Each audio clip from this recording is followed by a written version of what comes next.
గా మీరు అన్నట్టుగా వాళ్ళ డిఎన్ఏలో ఉంది కాబట్టి ఆ వైపు ఎక్కువగా మళ్ళుతున్నారా? అంటే కోడి ముందా, గుడ్డు ముందా అని చెప్పినట్లు అవుతుందమ్మా ఇది. హ్మ్. ఇది నైతిక విలువలు పతనం చెందుతున్నాయి కాబట్టే వాళ్ళ ఆర్థిక వ్యవస్థ ఇలా పడింది. ఆర్థిక వ్యవస్థ పడుతోంది కాబట్టి నైతిక విలువలు ఇంకా వెనక్కిపోతుంది. 2 ముడిపడి ఉన్నాయి 2 కూడా. మనం చూస్తే గనక గతంలో వాళ్ళ ఏమంటారంటే ప్రాజెక్ట్స్ అన్ని ఏవైతే ఇన్వెస్ట్ చేస్తామని వాళ్ళు తినేసారో పైసలు. దానివల్ల ఈరోజు వాళ్ళకి నీటి సరఫరా సరిగా లేదు. మన మీద పడి ఏడుస్తున్నారు. ఇండస్ వాటర్ ట్రీటీ మనం ఏదో ఆపేసామని చెప్పి భయపడుతున్నారు కానీ, హ్మ్. మొన్న గేట్స్ అన్ని వదిలేసాం. ఎందుకంటే వర్షం వచ్చినప్పుడు మనం ఆపలేం కదా! దాన్ని ఆపామంటే మన డ్యామ్ కూడా కొట్టుకుపోతాయి. హ్మ్. కాబట్టి వదలక తప్పదు. వరదలు వచ్చినప్పుడు నీళ్లు వదలక తప్పదు. నీళ్లు వదిలితే పాకిస్తాన్‌లో ఆ నీళ్ళని ఆపుకోవడానికి వాళ్ళ దగ్గర ఇన్‌ఫ్రాస్ట్రక్చర్ లేదు. కానీ పేరుకి వాళ్ళు ఆ పైసలు తీసుకున్నారు. భారతదేశం దగ్గర నుంచి తీసుకున్నారు. వరల్డ్ బ్యాంక్ నుంచి తీసుకున్నారు. ప్రపంచం నుంచి పైసలన్నీ తీసుకొని వాళ్ళు దాన్ని ఏమి ఖర్చు పెట్టలేదు. కాబట్టి నైతిక విలువలు పతనం చెందాయి కాబట్టి వాళ్ళు ఆర్థిక వ్యవస్థని సరిగ్గా చూసుకోలేకపోయారు. ఈరోజు ఆర్థిక వ్యవస్థను సరిగ్గా చూసుకోవట్లేదు కాబట్టి ఇంకా దాన్ని అధపాతాళంలోకి వెళ్తుంది. ఈ 2 ముడిపడి ఉంది. ఏది హ్మ్. ముందు ఏది వెనక అని చెప్పడం చాలా కష్టం. కంటిన్యూస్ ఈ 2 కలిసే పనిచేస్తున్నాయి. హ్మ్. వాళ్ళ ఆర్థిక వ్యవస్థ కుప్పకూలడానికి కారణం ఇదే. వాళ్ళ ఆహ్, మన ఏమంటారంటే మన ఎడ్యుకేషన్ సిస్టమ్‌లో కూడా విద్యా వ్యవస్థలో కూడా కంప్లీట్‌గా వాళ్ళకు ఏమంటారంటే ఈ మత ఛాందసం దాంట్లో కంప్లీట్‌గా నింపేసరికి ఈరోజు అక్కడి నుంచి వస్తున్నటువంటి విద్యార్థులు ఎవరైతే ఉన్నారో వాళ్ళకు మౌలికమైనటువంటి ఓనామాలు తెలియనటువంటి పరిస్థితి. హ్మ్. అందుకనే విదేశాల్లో వాళ్ళకు ముందర వాళ్ళని గౌరవించేవాళ్ళు. ఎస్పెషల్లీ ఫర్ ఇన్‌స్టెన్స్ అక్కడి నుంచి వచ్చే ఇంజినీర్స్ కానీ, డాక్టర్స్ కానీ గౌరవం ఉంది. కరెక్ట్. ఈరోజు వాళ్ళకి గౌరవం లేదు. వాళ్ళని ఎవరిని తీసుకోవడానికి సిద్ధపడట్లేదు. అదే భారతదేశం నుంచి ఏదో పీజీ డిప్లొమా చేసి వెళ్ళిన వాడైనా భారతదేశం అంటే వీడు ఐటీ ఎక్స్‌పర్ట్ అని భావించేటువంటి పరిస్థితులు ఈరోజు చూస్తున్నాం. హ్మ్. కాబట్టి ఈ యొక్క ఏంటి ఆ దేశం యొక్క డీఎన్ఏ అందామా? దేశం యొక్క వాళ్ళ యొక్క ఏమంటారంటే బ్రాండ్ వాల్యూ అన్నది కంప్లీట్‌గా పడిపోయింది. హుహు. కంప్లీట్‌గా పడిపోవడానికి 2 కారణం. ఆర్థిక వ్యవస్థని వాళ్ళు కరప్షన్ తోటి కుప్పకూల్చడము.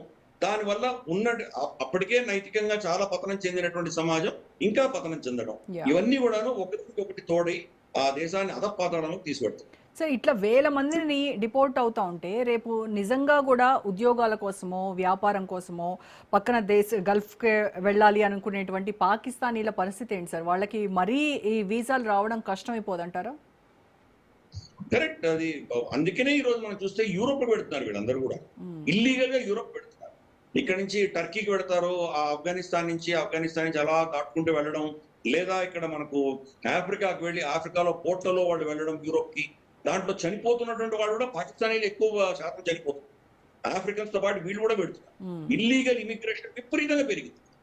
ఆహ్, ఎంతమందిని వీళ్ళు గల్ఫ్ నుంచి డిపోర్ట్ చేస్తున్నారో అంతకు మూడింతలు ఇక్కడి నుంచి ప్రతి సంవత్సరం వెళ్తుంది. చదువుకున్న వాళ్ళు వెళ్ళిపోతారు. పోస్ట్ గ్రాడ్యుయేట్స్ ఈ ఇల్లీగల్‌గా వెళ్ళేటువంటి పరిస్థితులు చూస్తున్నాం. కెనడాకి వెళ్తారు. కెనడా నుంచి వాళ్ళు ఎలా అమెరికాకు వెళ్తున్నారో అవన్నీ చూసాం మనం. హ్మ్. అలాగే మెక్సికో నుంచి వెళ్ళడం. అక్కడ ఏదో చిన్న చిన్న గుంటలుంటాయి, వాగులుంటాయి. దాంట్లోంచి చూసుకొని వెళ్ళిపోవడం. ఇటువంటివన్నీ వీడియోస్ చాలా చూసాం. కాబట్టి వాళ్ళు ఆ దేశంలో ఏమీ లేదు, భవిష్యత్తు లేదు అని ప్రజలు నిర్ణయించుకున్నారు కాబట్టి వీలైనంత వరకు వాళ్ళు వెళ్ళిపోయే ప్రయత్నమే చేస్తున్నారు. హ్మ్. ఆహ్, వెళ్ళలేనటువంటి వాళ్ళు, గతి లేనటువంటి వాళ్ళు అక్కడ ఉండిపోతున్నారు తప్పితే, అవకాశం దొరికితే వెళ్ళిపోతున్నారు. ఇప్పుడు గల్ఫ్‌లో వాళ్ళకి అవకాశాలు ఉన్నాయి కాబట్టి ఇంతకాలం వెళ్తున్నారు. గల్ఫ్‌లో ఈరోజు అవకాశాలు తగ్గిపోతున్నాయి కాబట్టి యూరోప్‌కి వెళ్తున్నారు. ఆఫ్రికాలో ఉన్నారు చాలా మంది. కెనడా అంతా నిండిపోతున్నారు. కాబట్టి ఈ ప్రపంచంలో ఎక్కడ ఆపర్చునిటీ ఉంటే అక్కడికి వెళ్ళిపోతారు. హ్మ్. మన భారతదేశం లేదు మనం ఎందుకు అనుకుంటున్నాం? వాళ్ళు ఇల్లీగల్‌గా చాలా మంది మన దేశంలో వచ్చారు ఆల్రెడీ కూడా. అవును. వాళ్ళు బంగ్లాదేశ్ గుండా వచ్చుండొచ్చు, నేపాల్ గుండా వచ్చుండొచ్చు. మనకు తెలుసు కదా! సీమా హైదర్ అన్న ఒక అమ్మాయి పిల్లలతో సహా వచ్చేసింది నేపాల్ నుంచి. ఇక్కడ ఎవరినో పెళ్లి చేసుకొని సచిన్ అన్న అబ్బాయిని పెళ్లి చేసుకొని ఇక్కడ సెటిల్ అయిపోయింది కదా! హ్మ్. ఎలా వచ్చింది మనకు ఏజెన్సీస్ తెలిసేసరికి చాలా కాలం పట్టింది. హుహు. కాబట్టి అలా మనకు ఓపెన్ బోర్డర్స్ ఉన్నటువంటి దేశాల నుంచి చాలా సునాయాసంగా రావచ్చు. వాళ్ళకు సార్క్ వీసాలు ఉంటాయి కాబట్టి పాకిస్తాన్ నుంచి నేపాల్‌కి వెళ్లి నేపాల్ నుంచి రావచ్చు. హ్మ్. మన దేశంలో చాలా మంది ఉన్నారు. ఇన్‌ఫాక్ట్ భారత ప్రభుత్వం గతంలో యాక్చువల్‌గా ఒక జాబితా వాళ్ళ లిస్ట్ ఒక స్టాటిస్టిక్స్ ఇచ్చారు. ఎన్ని వేల మంది మన దేశంలో వీసాలు అయిపోయిన తర్వాత ఈరోజు ఎక్కడున్నారో తెలియకుండా మాయమైపోయినటువంటి వాళ్ళకి సంఖ్య వేల సంఖ్యలో. హుహు. గతంలో క్రికెట్ మ్యాచ్‌లు జరిగేవి దానికొచ్చేవాళ్ళు. లేదా ఏదో అజ్మీర్ షరీఫ్‌కి మేము యాత్రకొస్తున్నామని వచ్చేవాళ్ళు. నిజాముద్దీన్ ఓలియా యాత్రకని వచ్చేవాళ్ళు.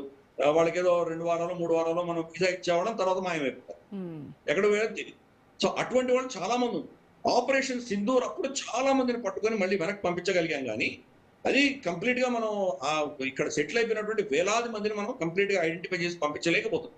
ఉమ్, కాబట్టి వాళ్ళు వీసాలతో సంబంధం లేకుండా వాళ్ళు పాకిస్తాన్ వదిలేసి ఏ దేశం దొరికితే ఆ దేశానికి పెడుతున్నారు వాళ్ళు. కాబట్టి వీసాలు రాకపోవడం అనేది వాళ్ళకి ఆఫ్ కోర్స్ చాలా పెద్ద దెబ్బ అనేది. ఉమ్, వాళ్ళ ఫారెక్స్ ఇన్ఫ్లోస్ దెబ్బతింటున్నాయి వాళ్ళకు, దానివల్ల ఇబ్బందులు ఉన్నాయి. కానీ అక్కడ ఉన్నటువంటి పాలకులు ఎలా ఉన్నారంటే, దేశం గొడ్డుపోయినా, దేశం నాశనం అయిపోయినా దాంట్లోంచి వాళ్ళకి ఏమొస్తుందని చూస్తుంది.